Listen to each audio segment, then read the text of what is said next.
the Harris Football Podcast with your host, Christopher Harris. Welcome in. Hey, I am Chris Harris. This is the Harris Football Podcast. Thank you very much for listening. I wish there was a ton of work to do reviewing the Chiefs-Packers Monday night film. Man, has there been a worse week of NFL football the past couple of years? So much garbage time.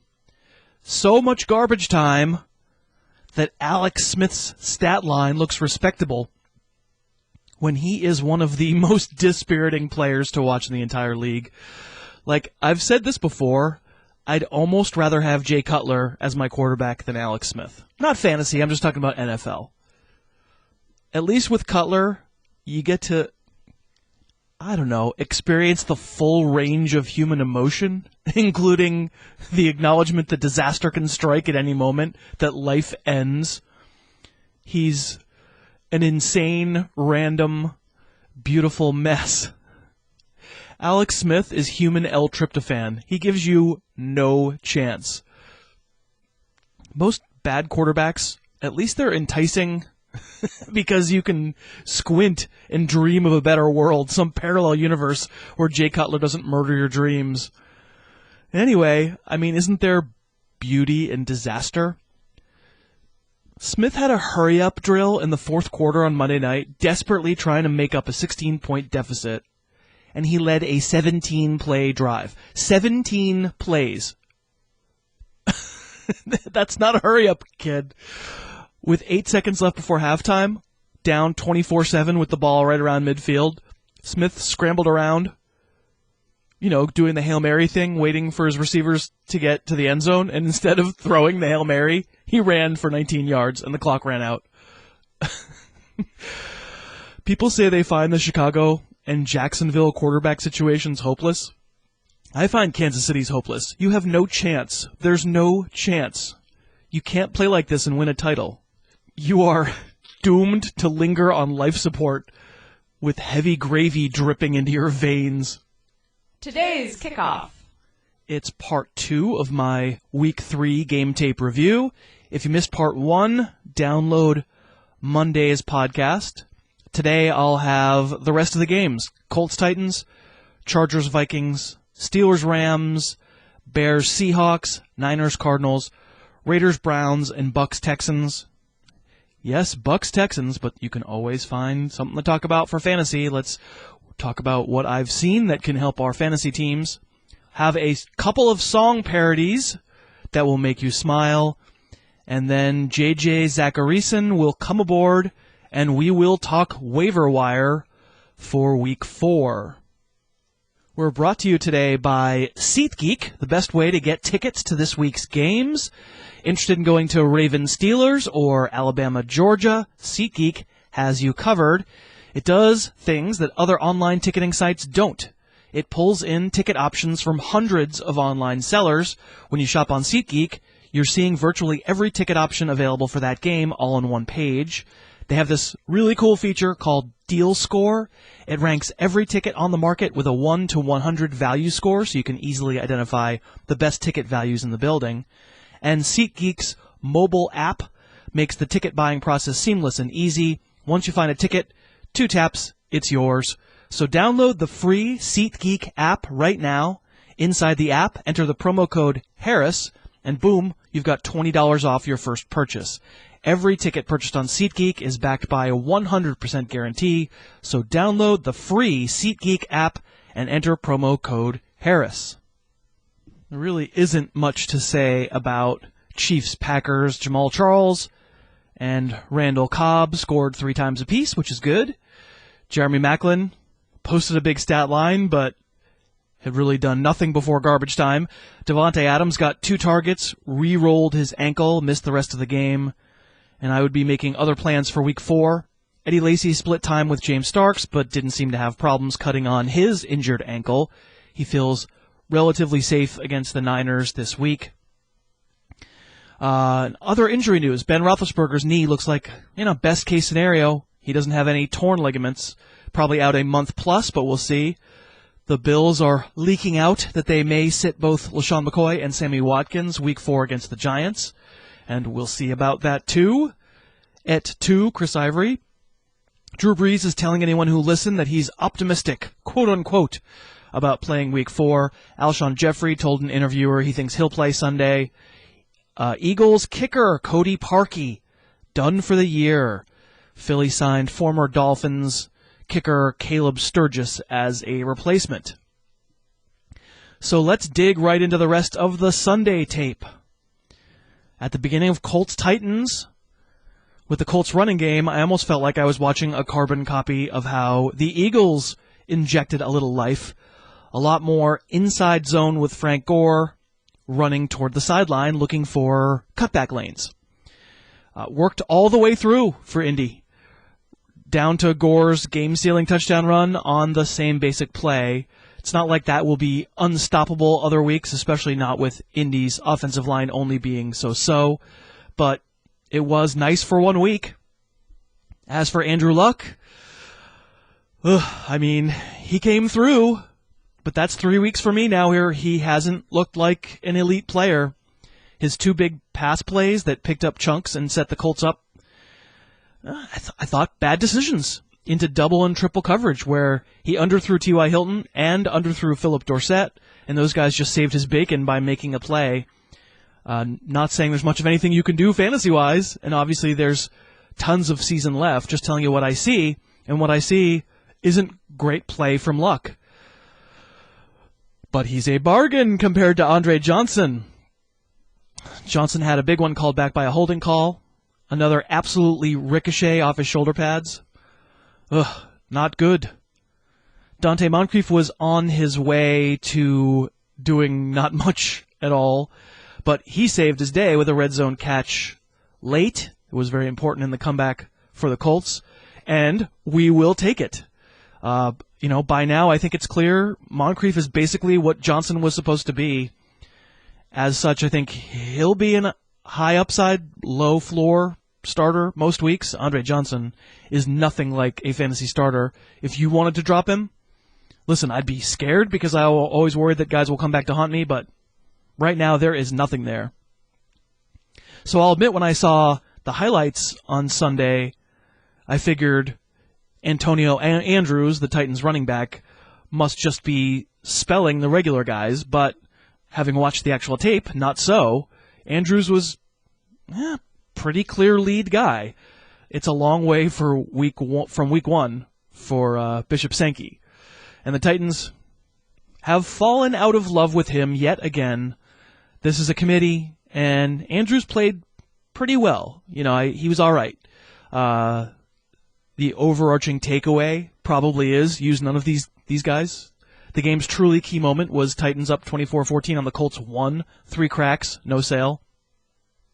Kendall Wright, on the other hand, I think Marcus Mariota's obvious comfort and ability to be an average pro-level quarterback right away really benefits Kendall Wright. I'm ready to put him in starter territory most weeks, though the Titans are on bye this coming Sunday. Certainly in PPR, but even in standard, Wright is really growing in my estimation. He's really quick. It seems like as a result of that quickness, he's open an awful lot, and Mariota looks for him all the time. He's his guy. Delaney Walker and Kendall Wright both deserve considerations most weeks. After week 4, Titans on bye. We're also brought to you today by DraftKings, and about 200 of you played against me in a couple private Harris Football DraftKings contests this week. I rode Steve Smith and Latavius Murray to a cash-out in one of those rooms, and a good time was had by all.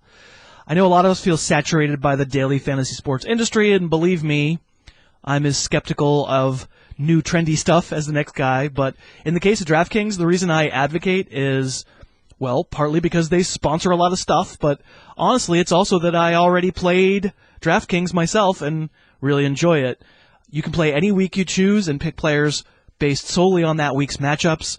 In the upcoming Gronkless week, maybe you like Travis Kelce as your tight end, or maybe you'll take a shot on Jason Witten.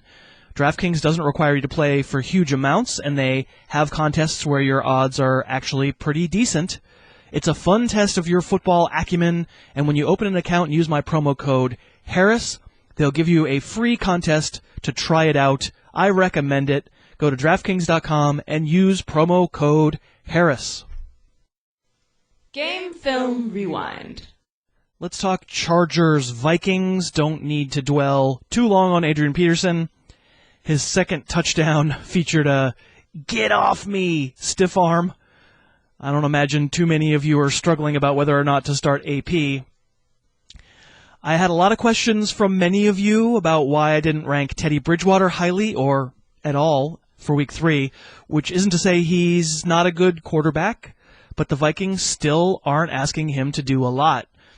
Frankly, he tried like heck to throw a pick in the first quarter.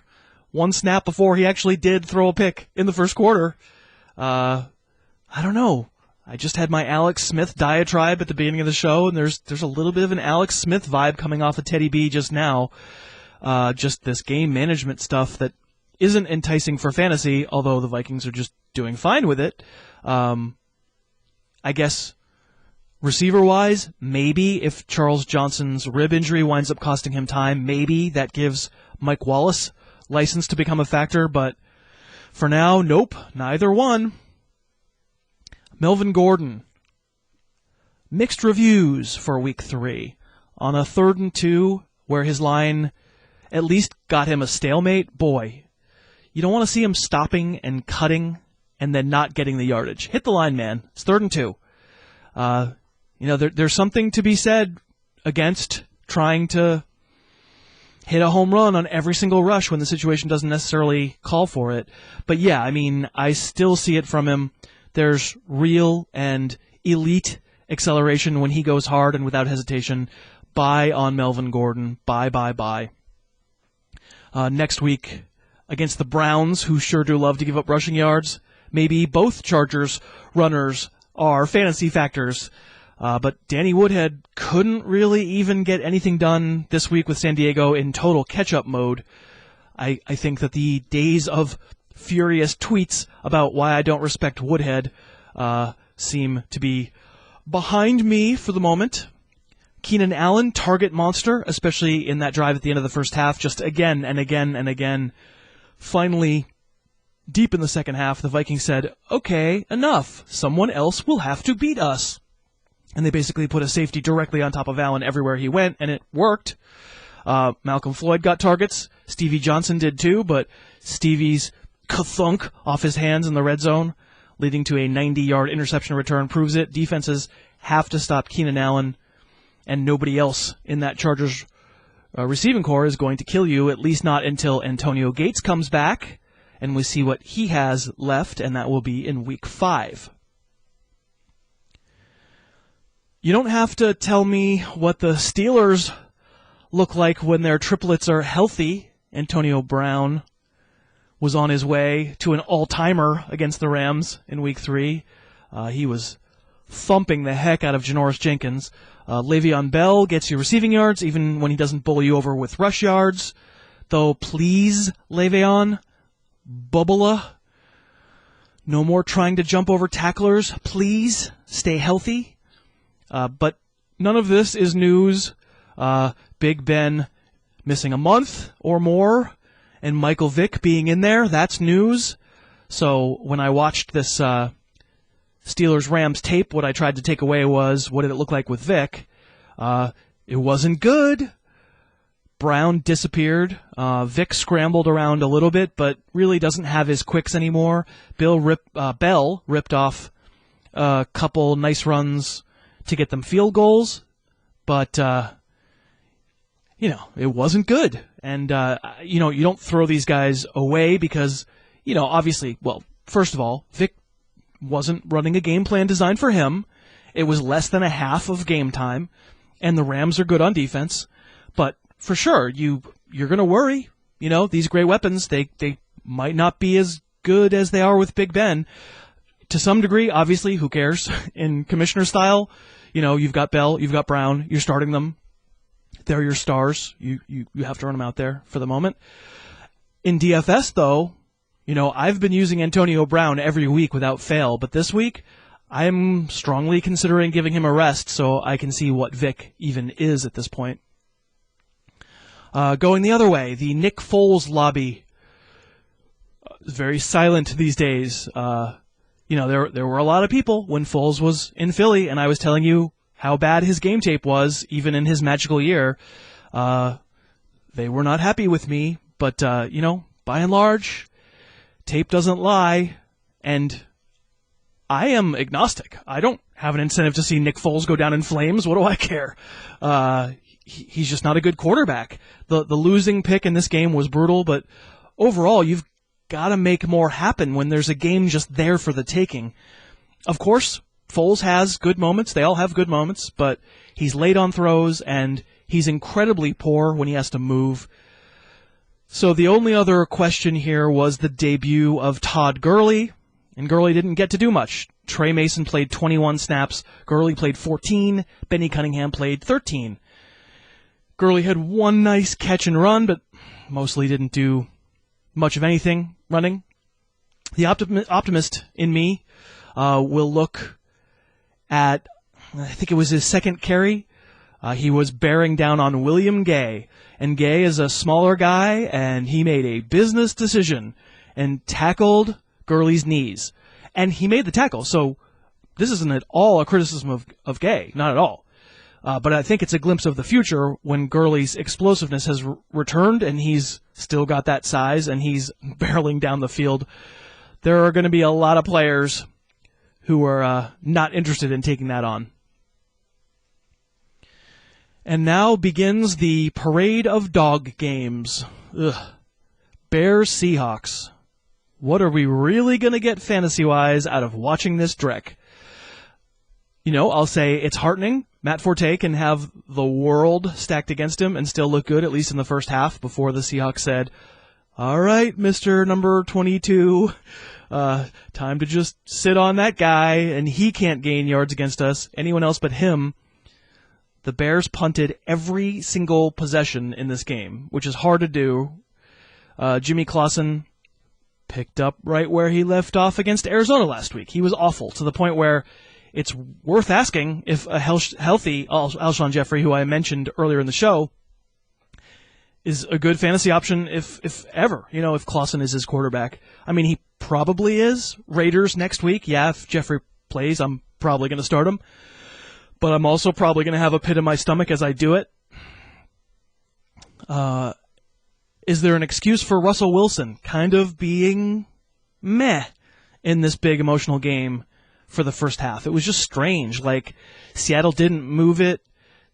They had chances.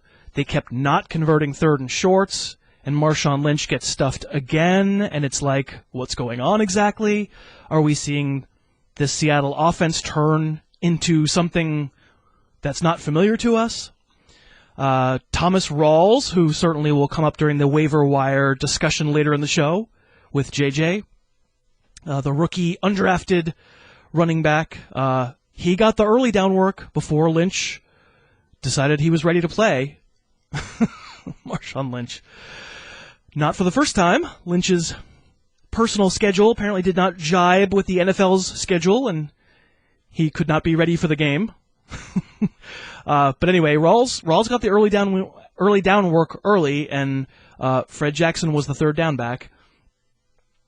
In the first half, Rawls had one carry for 6 yards.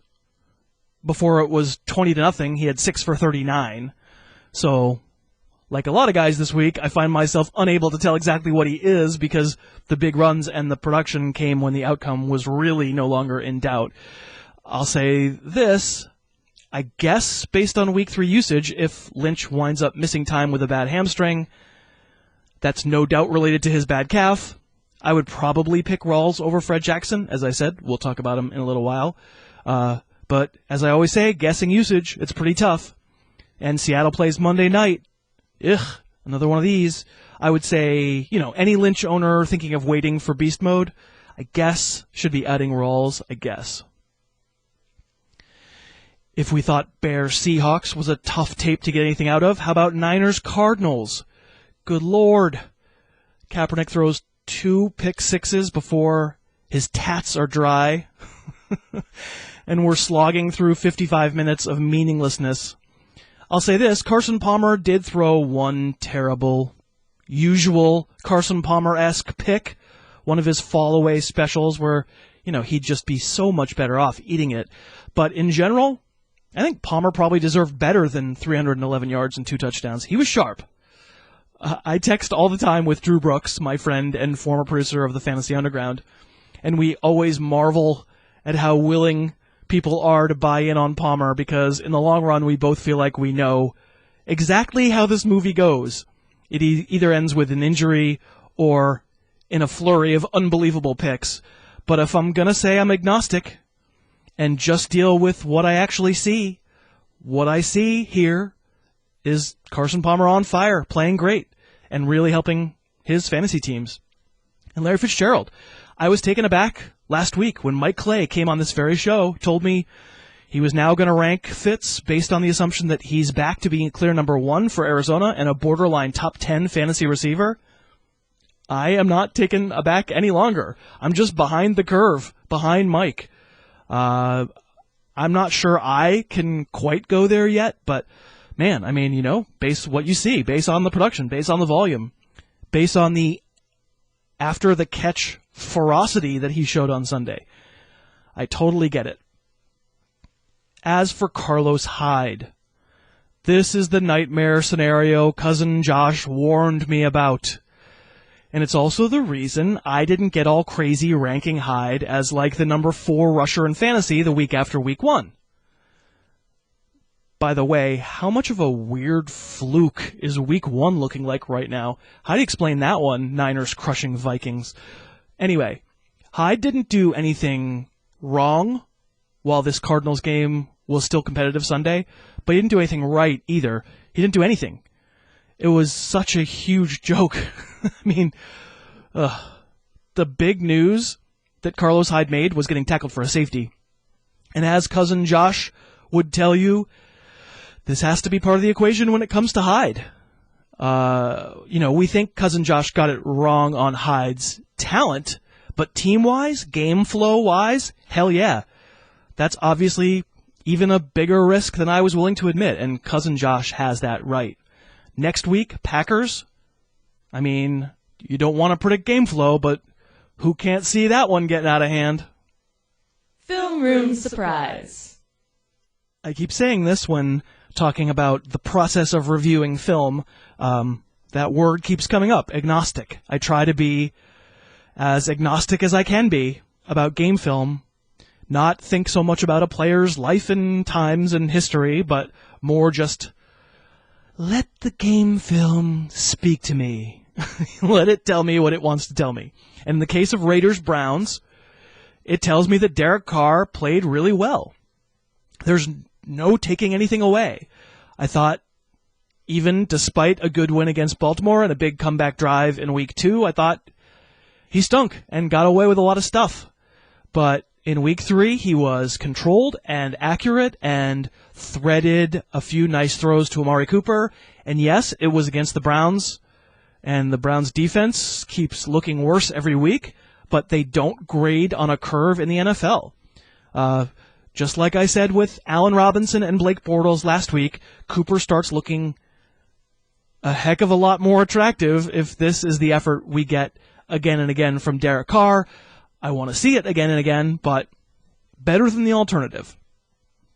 Latavius Murray did a lot of getting what's blocked, but then he showed you the gifts he has, a 54-yard romp all the way across the field and up the right sideline, a run not many running backs can make, not at his size. The Browns were my pick as the streaming defense of the week, and that was an awful call, truly terrible, and I apologize. The run defense, so incredibly bad. And nice tackle on that Marcel Reese catch 55 yards later. It's Marcel Reese. He's a good player. He's not exactly elusive. Michael Crabtree. He was basically the one of Carr's receivers who couldn't get on the same page as the quarterback. I I do not regret my low ranking of Crabtree. No, sir. Like last week, Isaiah Crowell basically had one run you get psyched up about. Except for this week, he didn't quite get to the end zone and then got stuffed twice from the one. Ugh. Josh McCown, nope. Travis Benjamin, again, agnostic. And yet, agnostic, I swear, but have to admit, I cringed a little bit when he scored a late touchdown.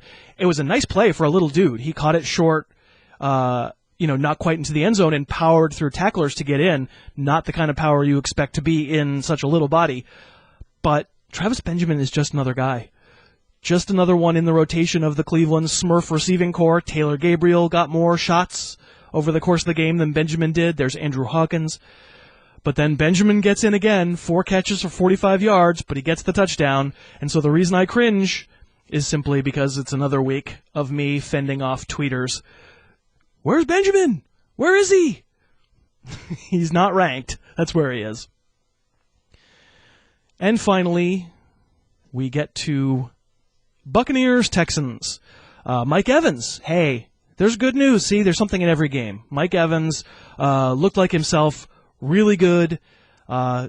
His first target probably should have given him even another 30 yards, but he got called for a bogus offensive interference penalty. Thankfully, really good. Back to being fun to own this guy.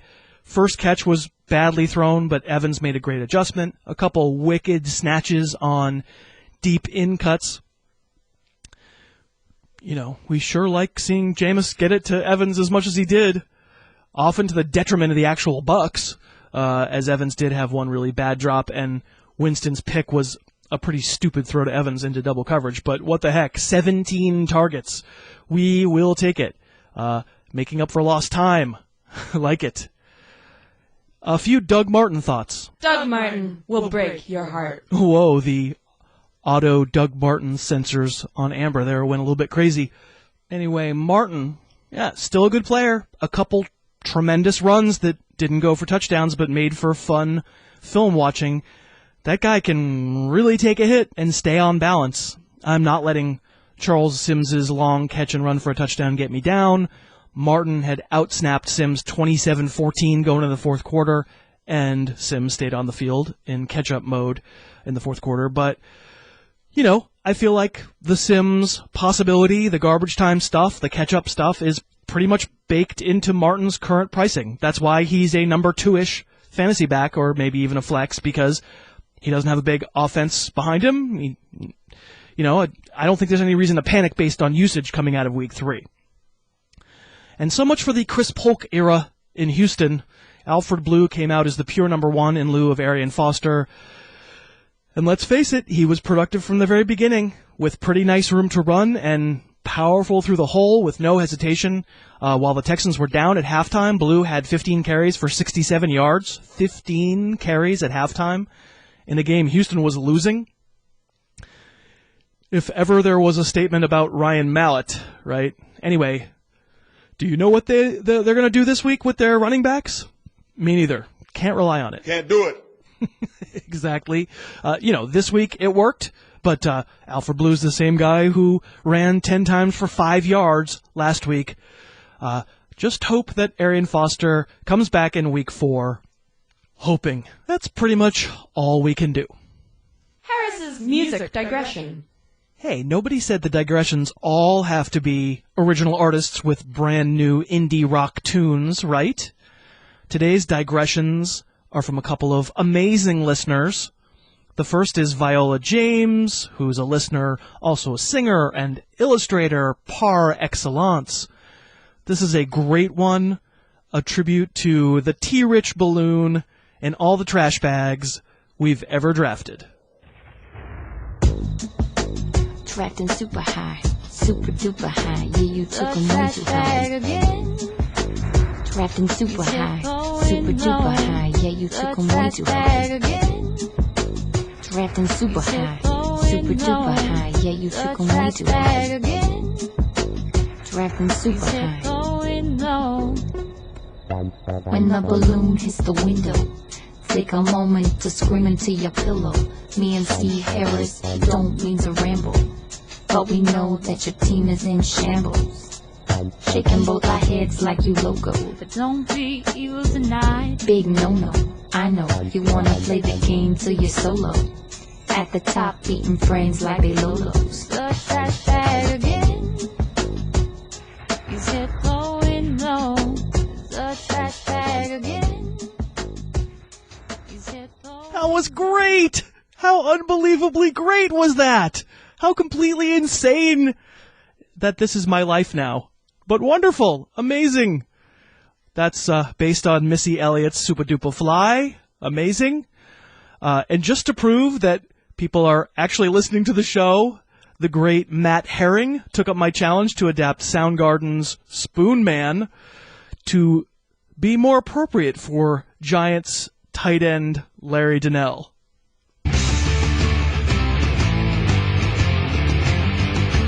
Larry, help me understand. Why do you hate Giant fans? Duckins. Eli throws another pass. It hits you, then hits the grass. Duckins.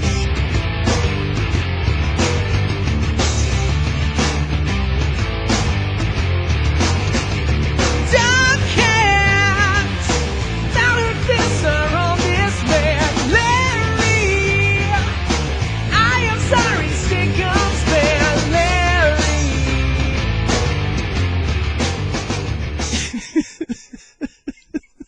I wish you could have seen me laugh for 10 minutes after opening that file. That is, of course, referring to the fact that I said Larry Donnell has wooden duck hands. My favorite part is, I am sorry, Larry, Stickums Band. That is brilliant. Unbelievably brilliant. Thank you, Matt. Thank you, Viola. Unbelievable. I hope you're smiling. I am smiling. Today's guest. And today's guest is JJ Zachariason. He is on Twitter at LateRoundQB. How are you, JJ? I'm good, Chris. How you doing? I'm good. We've just been through some songs on the show. Oh my God, they're good. It's fairly unbelievable. I can't wait for you to hear them today. So before we get started, I asked you to come aboard to talk about the waiver wire for Week 4, and we'll get to that. But I feel like it's a good opportunity to sort of get a fresh perspective, a good perspective on this NFL nonsense that's going on with these running backs who apparently want to haunt our dreams. We've got these struggling running backs, and I kind of wanted to ask you whether would you consider buying them, or if you're so hopeless on them, maybe you'd consider selling them despite their low stature. You game for that? Yeah, absolutely. All right. So I'm just going to run through some names, and you can tell me buy or sell. And if you want to go hold, America will forgive you. DeMarco Murray didn't play Week 3, and suddenly the Eagles looked better. Mm-hmm. Would you be buying? Would you be selling? I hate to do this on the first one, but I think it's a hold situation. A lot of the running backs, just like the way that I feel in general about them, it's not necessarily a situation for a lot of them that we're probably going to talk about in a second, but a situation where, I'm going to be so excited for you to go out and try to trade for them just because of what we've seen so far. But I think what's good, I think if I didn't see what I saw in Week 3 from the Eagles, I would be selling DeMarco Murray and not feeling good about him for the rest of the season. But given the fact that they did move the ball against a very, very good Jets defense there in Week 3, I'm a little bit more optimistic. Sam Bradford still needs to throw the ball downfield. That's the thing that's still a little bit scary, that teams are going to be able to stack the box against them just given the way that Bradford has played. But I did like seeing the push that they got against the Jets there in Week 3. Yeah, unfortunately, Andrew Gardner's out for the year. Not that Andrew Gardner's a great player, but they're now down their starting right guard too. So I think I might even say sell based on the hope that has been created by Week 3. But that's true. Yeah, definitely one of those things where you can feel out the owner and kind of sell it and spin it in that way as well. All right, so let me bust through these quick so we can get to waivers. C.J. Anderson. I think that I would buy just given their early schedule that they've had so far. Obviously the fear is the backfield share and the running back by committee that they have. But I think that I would still buy in the hopes that things are turning around. The matchups were very, they've faced good rush defenses so far. So I think that I would, that's more of a buy for me. And if you're going to say buy, I'm going to make you say who, what level of like hot player, of big name player would you consider dealing for if you had Dante Moncrief, would you deal him for C.J. Anderson? I'm huge on Moncrief, so probably not. Okay. I think that there are Danny Woodhead for sure. You'd be like, all day. yeah, and maybe even like a Devontae Freeman after Sure. what happened last week. I think Freeman and even Joe Randall are both perfect sell high candidates entering week 4. Awesome. How about Lamar Miller, who just is never going to get 20 touches a game ever his entire life? Yeah, I mean, I'm selling right now. They face the Jets, and then they have a bye week. So, at least wait that out and then kind of see what happens. And maybe the owner will really, really hate him after the next 2 weeks. Then, maybe buy after that, but I'm selling right now. So you're going to sell him and then buy him back. Exactly. Love it. Exactly. Jeremy Hill? What's crazy? I'm actually selling Jeremy Hill. I love Jeremy Hill. I love his talent. But if you look at their schedule, it really favors more of a passing approach moving forward over the next 4 or 5 weeks. I'm not thrilled with how they're using him now. So he's actually a sell for me. I just feel like I don't know if I would get anything close to fair value for him because he's still a good player. This is about usage and fumbling. So for me, maybe a little bit of a hold. How about Justin Forsett? 41 receiving yards. 41. Mark Ingram has 152.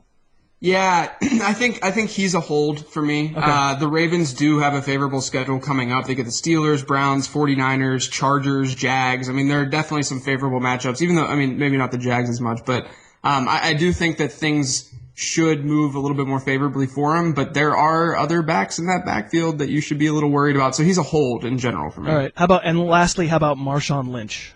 I think, I'm not necessarily, I guess a hold. I mean, I don't want to cop out, but yeah, I'm going to buy what he's capable of doing. And to me, I'm not overly nervous about what happened in that Bears game. I don't think that they needed to rush him given the matchup that they had. And he might not play week 4, and that would be just fine with me. I think I would buy. I think I'd be buying on Lynch. I think eventually, I think I would spend one of those lukewarm wide receivers who we don't believe are great, If somebody wants to give, Travis Benjamin and something else, we're good. Oh yeah, all good. Yeah, I don't. That may not be realistic. All right, so we're gonna. Thank you for doing that. That was like unscripted. I just impromptu. That's how good JJ is. I can like just totally flip topics on him, and he's like rolls with it. So now we're going to do our top 5 waiver countdown from 5 to 1, and our candidates for eligibility here were players who are owned in a third of Yahoo leagues or fewer. So obviously, listen, some people are going to tweet and go, that's stupid. Everybody who you mentioned is owned in my league. But trust me, that is not the case with all leagues, and we're trying to sort of come up with solutions for everybody. So I'm going to, you can go first and I'll go second. So we'll go in reverse order. Who's your number 5 waiver ad of the week, JJ? Yeah, so I have Derek Carr listed. Now, Me too.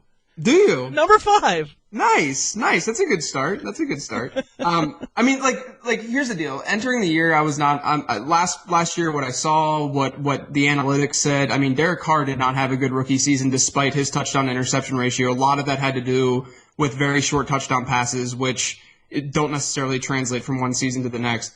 The thing with Derek Carr, though, is not so much me feeling like, yeah, he's going to be a plug-and-play starter every week. It's that you don't really need that out of the quarterback position, as I hope a lot of people are at least seeing in the early onset of this season. Outside of Brady and Rodgers, and Luck, I guess, there are very few plug-and-play guys in fantasy football that you need to plug-and-play. And now you have injuries with Ben Roethlisberger, Tony Romo, and sort of Drew Brees. Carr is kind of that great 1-week rental, potentially having some more upside. He faces the Bears this week. Obviously, terrible secondary. They rank 27th according to NumberFire metrics.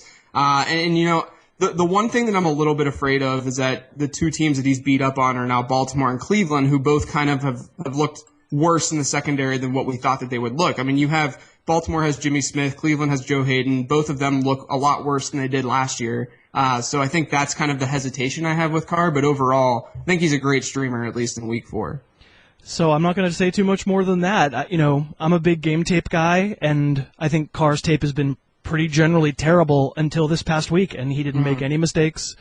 He was rock solid, and mostly it's kind of a crummy week for the waiver wire, and I wanted to put one quarterback on there because a lot of folks lost Big Ben. I mean, it's not a very good week for the waiver wire. He's my number 5 also. This is going to be weird if we have all 5 guys exactly the same. That's going to be shocking. That'd be strange. Who's your number 4? Rashard Matthews? Nope. Okay. This feels really awkward that Rashard Matthews is like a thing. Not a good week. I mean, that's what this comes down to, not being a very good week. Yeah. I mean, he's really, I mean, but the fact is that the Dolphins defense has been putrid, and 80% of their offensive snaps this season have been when they're trailing. So a lot of that, I mean, that obviously plays in the favor of a wide receiver who's going to see more volume. He's second on the team in targets, second in snaps behind obviously Jarvis Landry. He's averaging almost 8 targets per game. Rashard Matthews is. He's not going to be a high ceiling guy. He only has 2 red zone targets. 10 would be actually amazing. He only has 2 red zone targets this season. I think he's better in PPR formats because he has kind of that safer floor. And, there is the fear that as the season moves on, they're going to start throwing Devontae Parker in there more. They have other wide receivers, which is why it's so strange that Rashard Matthews is on this list in the first place, but we can't deny what's gone on in the first 3 weeks of the season. So I think he's worth an add. I wouldn't go, spending a lot of my free agent auction budget on him, but, I think he's definitely at least worth a look. He's an honorable mention for my list. Didn't quite make it, but I think everything he said is right. My number 4 is Charles Clay. Again, there's some teams that need tight ends. This is a Gronkless week. We're heading into Gronklessness for 1 week, and no Delaney Walker as well. If you're looking for a tight end, you could do worse than Charles Clay. The Giants aren't particularly great on defense. Clay's touchdown run in week 3 was all about him. It was a little extra motivation against the Dolphins, but it was a legit, he cut several times. He was barreling. It was a good play. So of all the tight ends that are available in a lot of leagues, he would be my add. How about number 3 on your list? Yeah, so number 3 for me is Lance Dunbar. He's the clear passing down back for the Cowboys. Saw 10 targets last week against Atlanta. I mentioned earlier that Joe Randall to me is a perfect sell high. A lot of that has to do with the fact that he didn't touch the ball after 4 minutes and 23 seconds left in the third quarter in that game, which, not surprisingly, coincides with when Atlanta took the lead in that game. So Dunbar is essentially the guy that they're going to have when they're trailing because he is that third down, that passing down back specialist. And the other thing, too, is that 3 out of the next 4 games, the Cowboys are going to be underdogs. They face New Orleans, they face New England, and they face Seattle. So those 3 games kind of tailor and work into Lance Dunbar's favor. They also play the Giants, so who knows what will happen in that kind of game and that setup. But just given that, I mean, I think we saw what Lance Dunbar could end up doing, especially, with Brandon Weeden checking down and having that security blanket. I think Dunbar makes a lot of sense, especially in PPR leagues. Yep, especially PPR. I was going to say the same thing. You watch Brandon Weeden, and he just looks gun-shy to throw it more than 10 yards down the field. Dunbar's not a bad, real game flow dependent. Tough for me to start because there could be, it's tough for us to say exactly who's going to be ahead and who's not going to be, Yep. That's tough, but I think he's certainly on the map for me as well. My number 3 is Leonard Hankerson. Yeah, I'm tending to be, Roddy White, what the heck? I don't know what's going on, man. White is still playing more snaps than Hankerson is, but there are definitely some 2-receiver sets when it's Julio Jones and Leonard Hankerson. Yeah. And, Roddy White doesn't have a catch in 2 straight weeks. Now, in both cases, that's a little misleading. White, against the Cowboys, he had an end zone target that was actually incomplete, but it was taken away by penalty. He had another catch that was taken away by penalty. So it's not like they're not using him at all, but, if I were going to sort of rampantly speculate about who's hot and who's not opposite Julio Jones, I think it would have to be Hankerson, even though I don't really see him. He used to be a breakaway guy. He's a track star from high school. Right. Don't really see that from him these days. Isn't it crazy that we're talking about, with Roddy White, we're, hanging on to the hope because of a catch that got called back? It's very, very crazy. That's where we're at with Roddy White now. It's insane. Yeah, very crazy. It feels like could be getting to the end of the road. Was Hankerson number 2 on your list? He was not. He was on my list. Honorable mention. Because number 2 on my list, I added due to Devontae Adams' injury and him re-aggravating that ankle. So my number 2 is actually Ty Montgomery. Okay. And it's purely upside because, like you said, the waiver wire this week isn't very strong in general. But for me, with Montgomery, you have someone who played 66 snaps of 77 snaps last night. He obviously caught the touchdown and he had 2 catches and he had a touchdown. Obviously people are going to hesitate because Aaron Rodgers had such a big game and Ty Montgomery was not close to being a big part of that. But the hope here is that with a little bit more time, with some more reps, Montgomery at least, if this Adams injury is something that keeps him off the field for maybe a couple weeks, Montgomery could step in and be that number 3 guy in Green Bay. But the other thing too is that what has Devontae Adams really shown outside of maybe the playoffs and such that he is that guy for Aaron Rodgers? I mean, last season, at least analytically, and I know a lot of game film folks didn't really like what they saw, but analytically, he was horrible. He was a below average wide receiver on a per target basis, according to the metrics that we work with, which is even worse considering the quarterback that's throwing him the ball. So there's also that upside that Ty Montgomery becomes a thing. And he's obviously, he doesn't have the experience yet, but let's see what happens. I think the upside is there and it's big enough because of the quarterback that's throwing him the ball that he's worthy of a waiver wire pickup. He's my number 6 on my list, and if I was being honest about it, he would have been my number 4. But I felt like I wanted to get a quarterback and a tight end on there. Yeah, I got you. But yes, very, very good points. And I thought the route that he ran to score the touchdown that's a veteran route. That's a look away by Rodgers, a fake in cut at the end zone, and then he goes out, and the defensive back is just left in the dust. I think. It seems like Aaron Rodgers has 3 receivers that are usually pretty fantasy relevant. So I think I agree that Montgomery probably can be owned in all leagues. My number 2 is Thomas Rawls, the Seahawks running back who is a rookie, undrafted out of Central Michigan. I'm not going to, he reminds me of Robert Turbin. He's fine. He's okay. But if Marshawn Lynch is going to miss week 4, it's a Monday night game. Certainly at the very least, if you're a Lynch owner and you're at all inclined to wait, you want to be thinking about adding Rawls. I was surprised to see Fred Jackson, to start the game when Lynch was apparently, I don't know what he was on, he was on Marshawn Lynch time. Yeah, I don't know. I mean, he had that situation last year where he had the runs and he was kind of out in the locker room for a little while. Yeah, but this time he was not running. This time times 2. Yeah, exactly. Anyway, I was surprised to see Rawls with the early down work and Jackson as the third down guy. So I guess I'm going to make the wild guess that Rawls would be the fill-in that I would want. Who's your number 1? I think I know. Carlos Williams. Me too. Yeah, I mean, he's obviously scored a touchdown in each of the first 3 games. He's the most efficient running back per touch in the NFL, according to our metrics that we work with, which really isn't a surprise. I mean, you see what he's done on limited touches. He has so much explosiveness. The other thing, they're obviously, the reports are saying that McCoy's not going to play week 4, but if that hamstring kind of lingers, Carlos Williams is going to have a role regardless. And if McCoy is out for even, a few weeks, Williams has a chance to build and carve out an even bigger role. So I think he's the obvious play. Not only that, but the Bills have the lowest pass to run ratio in the NFL so far. So that they're going to pound the rock. I'm with you. I think Carlos Williams is probably the only must add of the week. Felt like a little bit of a struggle to fill out the list otherwise. He's a converted safety. He's a big kid. I'm not sure he has much in the way of running instincts yet. Right. And I think that can be a little dangerous if we think he's anointed the starter and then he has a couple of silly mistakes. He could suddenly not play very much, but sure. I'm with you. If you had a $200 fab budget, free agent acquisition budget, what's the neighborhood that you can put folks in for what you think you'd be willing to spend on Williams? 20 to 25%. Oh, okay. So something like $50, $40 to $50. Yeah, I think so. I'd feel comfortable with that. I think that's about right. I think I'd probably top out at the 40. Shady McCoy is going to be back and going to be good, and you're not going to feel great. I don't think Carlos Williams is going to be a starter this year for the whole year. But I'm with you. In a slim pickings week, I think that's probably a fair neighborhood. Do you have a streaming defense for week 4 for me?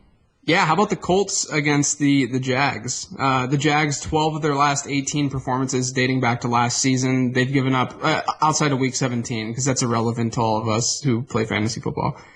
They've given up a double-digit defense performance. Obviously, Blake Bortles turns the ball over. The secondary is a little bit scary. I know they're banged up, but the hope would be that Vontae's feeling better, can hold Allen Robinson. and they have, a favorable spread, which you obviously want to look for. The Jags have a low team total according to Vegas, so those two things are really big with streaming defenses. So that would be my pick this week. I have the Raiders. Yeah, Raiders are good too. The only fear I have with the Raiders is obviously that it's on the road, but they're favorites, and I mean they check every box as well. Right, it's Jimmy Clausen. I mean they punted every single drive against Seattle. That's difficult to do, and it's funny because I had the Browns last week and I had the right game. I just had the wrong team because the Browns defense is execrable, and the Raiders actually played all right. They played fine. They did. And I don't think Jimmy Clausen's that much better than Josh McCown. Hey, JJ, thank you very much for coming back on. It's such a treat to have you on. I know you're really busy with NumberFire. And before I let you go, let me just get a little insight from you. You and Denny Carter have a weekly podcast where you help folks out with streaming, and it's really invaluable. Yeah. So it's called Living the Stream. We do it every week. We record every Tuesday, so it's out Tuesday evening for your waiver wires. It's going well. We've been, fortunate to early in the season recommend picking up guys like Carson Palmer and so on who are becoming kind of every week starters. Last week, unfortunately, Nick Foles was one of our 3 quarterback streamers. We did have Tyrod Taylor, which was nice, but it's going well. It's a lot of fun, and definitely check it out. Living the Stream is the podcast. JJ is at Late Round QB on Twitter. I hope you'll give him a follow. Thanks again for doing it, JJ. Yeah, thanks, Chris. And that's our show. Thank you very much for listening. I'll have Week 4 ranks for you on harrisfootball.com as of sometime Tuesday evening. And when you see them, you can tweet your ranks questions to me at harrisfootball, asking for explanations or clarifications, and I'll talk about those on Wednesday's podcast. Again, thanks to Viola James and Matt Herring for their awesome songs, and we're at Hey Harris at harrisfootball.com if you'd like to give it a crack. I hope you have a great rest of your day, and I'll talk to you tomorrow. The Harris Football Podcast's opening theme is Under the Gun by Apex Manor. The end theme is Tooth and Claw by OU Villain. Subscribe to the Harris Football Podcast on iTunes and never miss an episode.